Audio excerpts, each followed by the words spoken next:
Hello dear friends, welcome back to my channel Advanced English 101. Dear friends, in today's video we are going to learn 8 advanced English structures as well as daily use English sentences, one better than other. If you are a beginner or learner and want to improve your English and want to speak English fluently, you should watch this video completely until it ends. So without wasting more time, let's get started today's video. Our first structure would be for this kind of sentence. यहाँ आसपास में कोई hospital है क्या? तुम्हारे घर के आसपास कोई तारी की दुकान यानी पासी खाना है क्या? यहाँ कोई दुकान है क्या? इस तरह के सेंटेंस को बोलने के लिए is there any plus noun plus nearby here का यूज़ करते हुए हम लोग सेंटेंस को बोलना सीखेंगे. पहला सेंटेंस है, इस गांव के आसपास कोई हॉस्पिटल है क्या? Is there any hospital nearby this village? Next हमारा सेंटेंस है, तुम्हारे मोहल्ले के आसपास कोई मंदिर है क्या? इसके लिए कहेंगे is there any temple nearby your मोहल्ला और नियर बाय योर लोकेलिटी.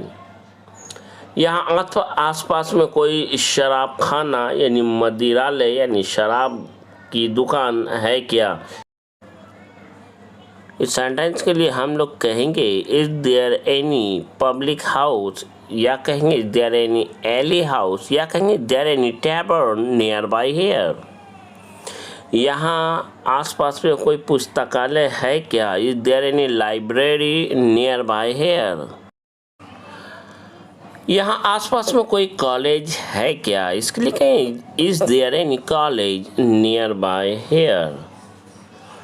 इस गांव के आसपास में कोई पुलिस स्टेशन है क्या? इसके लिए कहेंगे is there any police station nearby this village. तुम्हारे घर के आसपास में कोई कुआं है क्या? Is there any well nearby your house. बढ़ते हैं आज के अगले सेंटेंस की ओर. इस गांव के आसपास कोई बड़ा मंदिर है क्या? इसके लिए कहेंगे is there any big temple nearby this village. Video अच्छा लगता हो तो प्लीज़ लाइक शेयर सब्सक्राइब और कमेंट ज़रूर करें. क्या तुम्हारे घर के आसपास कोई सरकारी अस्पताल है क्या? Is there any government hospital nearby your house. यहाँ आसपास में कोई रेलवे स्टेशन है क्या? Is there any railway station nearby hair.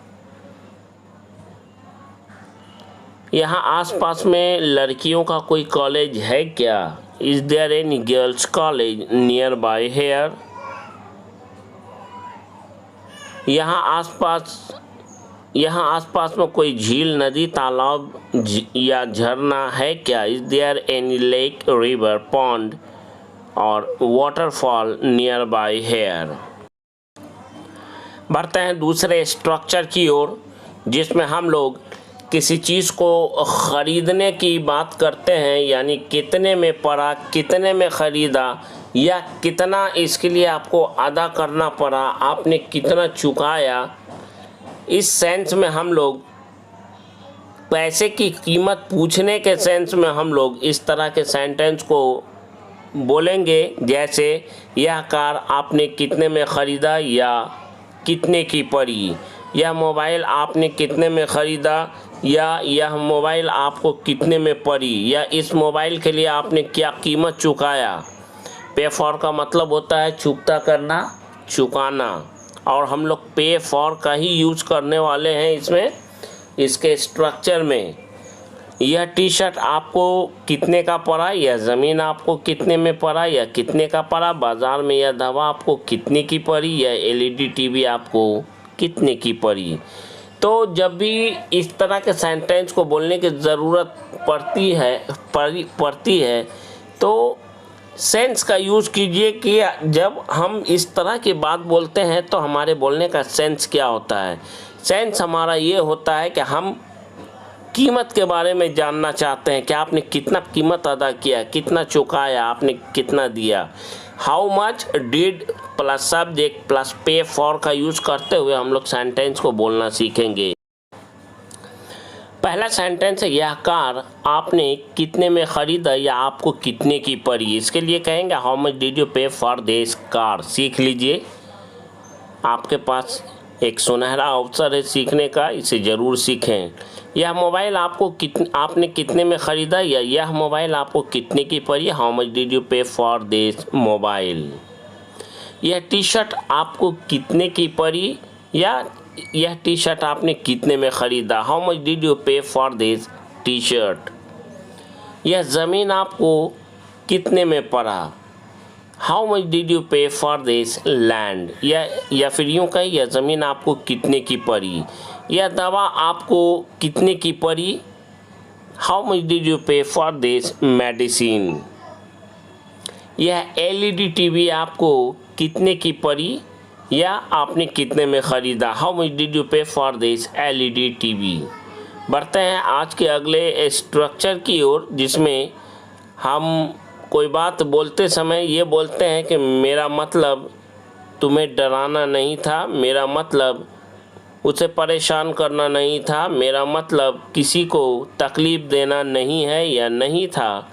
तो इस तरह के सेंटेंस को बोलने के लिए सब्जेक्ट प्लस डोंट और डजंट सब्जेक्ट के अनुसार प्रेजेंट टेंस की बात को बोलने के लिए हम लोग यूज़ करेंगे, और उसके बाद मीन टू प्लस वर्ब की फर्स्ट फॉर्म प्लस ऑब्जेक्ट का यूज़ करेंगे, और पास्ट की बात को बोलने के लिए हम लोग डू नॉट और डज नॉट की जगह डिड नॉट का यूज़ करेंगे। बाकी सब अपनी जगह पे रहेगा।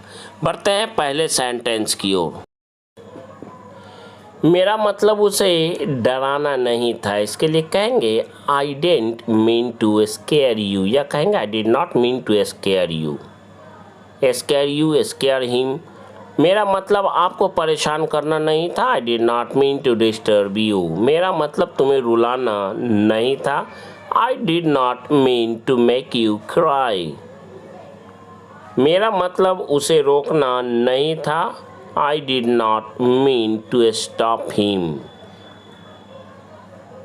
मेरा मतलब तुम्हें पीटना नहीं था, I did not mean to beat you. मेरा मतलब उससे पैसे मांगना नहीं है, इसके लिए कहेंगे I don't mean to ask him for money. मेरा मतलब किसी को ठेस पहुंचाना नहीं है, या किसी के दिल को ठेस पहुंचाना नहीं है, I don't mean to hurt anyone. बढ़ते हैं आज के अगले स्ट्रक्चर की ओर। जितना सीख सकते हैं सीख लीजिए। जब भी हमें अपने सेंटेंस में यही तो से शुरुआत करते हुए अपनी बात को बोलनी है, उसके लिए दैट्स व्हाट का यूज़ करते हुए अपनी सेंटेंस को बोलेंगे। पहले दैट्स व्हाट, उसके बाद अपना सेंटेंस। पहला सेंटेंस है यही तो मैं कहना चाहता हूँ, that's what I want to say. यही तो मैं देखना चाहता था, पास्ट की बात है, तो कहेंगे that's what I wanted to see. यही तो मैं तुम्हें दिखाना चाहता था, that's what I wanted to show you. Video अच्छा लगता हो तो प्लीज़ लाइक, शेयर, सब्सक्राइब और कमेंट ज़रूर करें। यही तो उसने मुझे उसके बारे में बताया, that's what he told me about him. यही तो उसके माता पिता ने उसे सिखाया, that's what his parents taught him. Next हमारा स्ट्रक्चर है, जब भी हमें अपने सेंटेंस में यह वही है, मतलब इंसान है, कोई जगह है, कोई चीज़ है से जुड़ा हुआ, तो दिस इज़ द नाउन, या कहेंगे this is the same thing, this is the same place, this is the same girl. इस तरह से अपने सेंटेंस की शुरुआत हम लोग करते हुए उसके बाद वेयर का यूज़ करेंगे, उसके बाद अपना कंप्लीट सेंटेंस बोलेंगे, यानी हम जो भी बात बोलना चाहते हैं वो हम बोलेंगे। चलिए बढ़ते हैं इसके एग्जाम्पल सेंटेंस की ओर, ताकि इसे और अच्छी तरह से समझा जा सके। यह वही जगह है जहां मैंने उसे पहली बार देखा था, इसके लिए हम लोग कहेंगे दिस इज द प्लेस, या कहेंगे this is the same place. यह वही लड़की है जिसे मैंने रेलवे स्टेशन पर देखा था इस टाइम, इसके लिए हम लोग कहेंगे this is the same girl, या कहेंगे this is the girl whom I saw at the railway station yesterday. यह वही जगह है जहां मैं अपने दोस्तों के साथ बचपन में खेला करता था, this is the same place, या कहेंगे this is the place where I used to play along with my friends in the childhood. बढ़ते हैं अगले सेंटेंस की ओर। या वही एक पैर वाला लड़का है जिसके साथ मैं बचपन में स्कूल जाया करता था। This is the same one legged boy with whom I would go to school। यह वही जगह है जहां उसने आत्महत्या कर ली थी। This is the same place where he committed suicide. यह वही औरत है जिसने अपने सौतेले बेटे को मरवा दिया। This is the same woman who got her stepson killed. यह वही लड़का है जिसने उसे प्यार के नाम पर धोखा दिया। दिस इज द बॉय, या कहेंगे this is the same boy who deceived her और who deceived that girl in the name of love.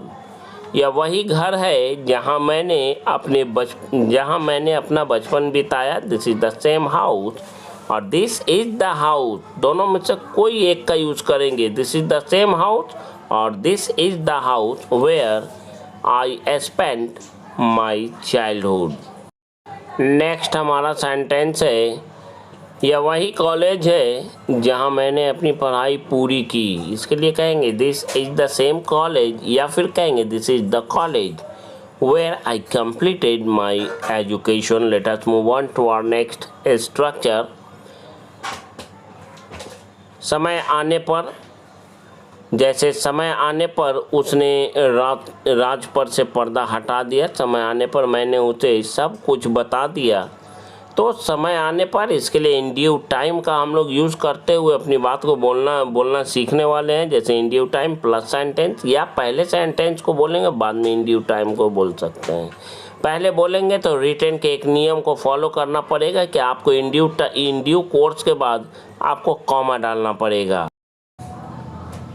समय आने पर या सही समय पर उसने राज पर से पर्दा हटा दिया। इसके लिए कहेंगे he revealed the secret in due course।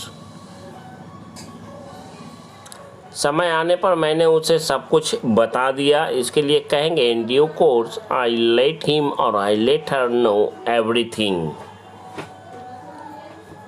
समय आने पर उसने धीरे धीरे अपनी सारी आदतें, बुरी आदतें छोड़ दी। इसके लिए कहेंगे he gave up all his bad habits in due course।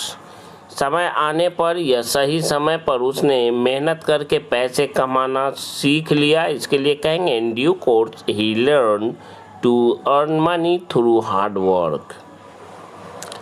बढ़ते हैं अगले सेंटेंस की ओर। शुरू में उसने दर की खूब ठोकरें खाई, लेकिन समय आने पर या सही समय पर उसकी किस्मत ने उसका साथ दिया। Initially he ran a lot from pillar to post, but in due course his luck favored him।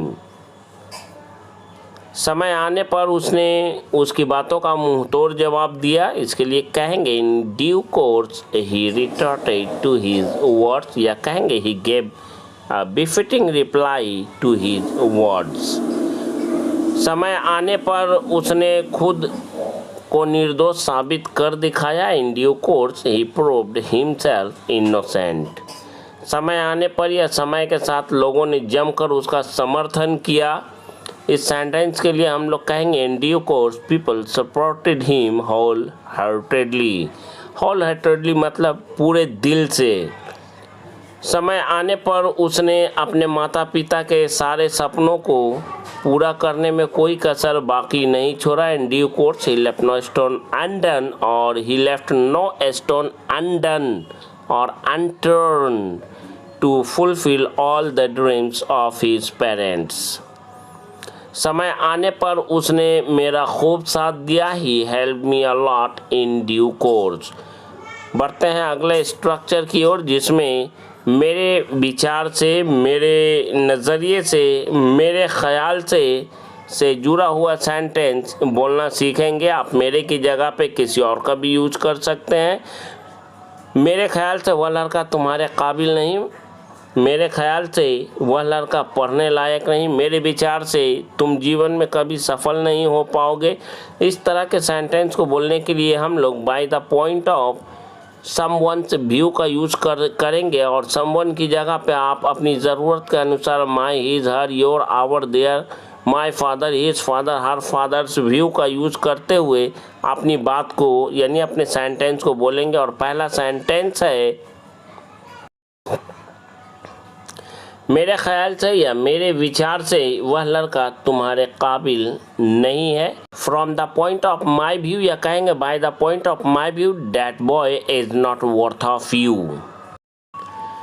उसके पापा के विचार से या उसके पापा के नज़रिए से या उसके पापा के विचार से उसे किसी गरीब लड़के के साथ दोस्ती नहीं करना चाहिए। फ्रॉम द पॉइंट ऑफ या bye the point of his father's view he should not make a friendship with a poor boy, या कहेंगे with any poor boy।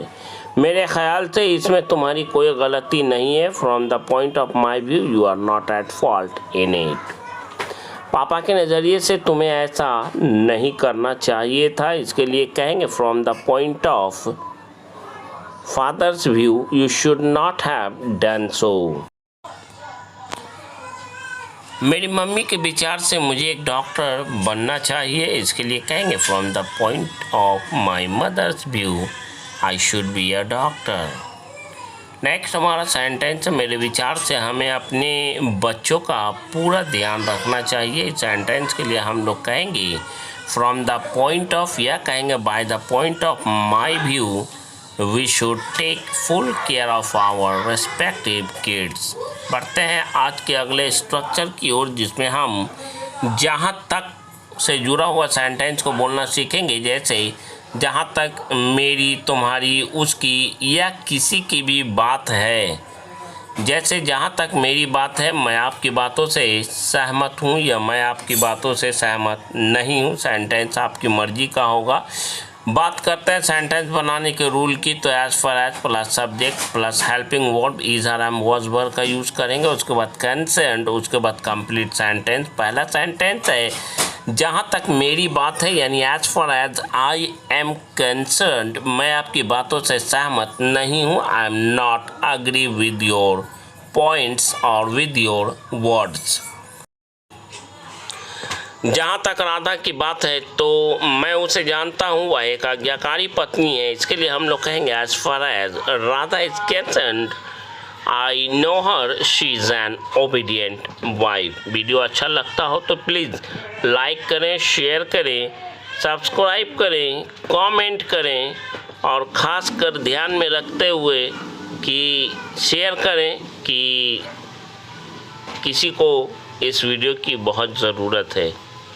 जहाँ तक मेरे बच्चों के भविष्य की बात है तो आपको चिंता करने की ज़रूरत नहीं है। As far as my children future is concerned you don't need to worry. जहाँ तक उस लड़की की बात है तो मैं नहीं जानता कि वह लड़की कौन है और यहाँ किसके साथ आई है। तो इसके लिए कहेंगे as far as that girl is concerned I don't know who she is and with whom she has come here. That's all for today's video.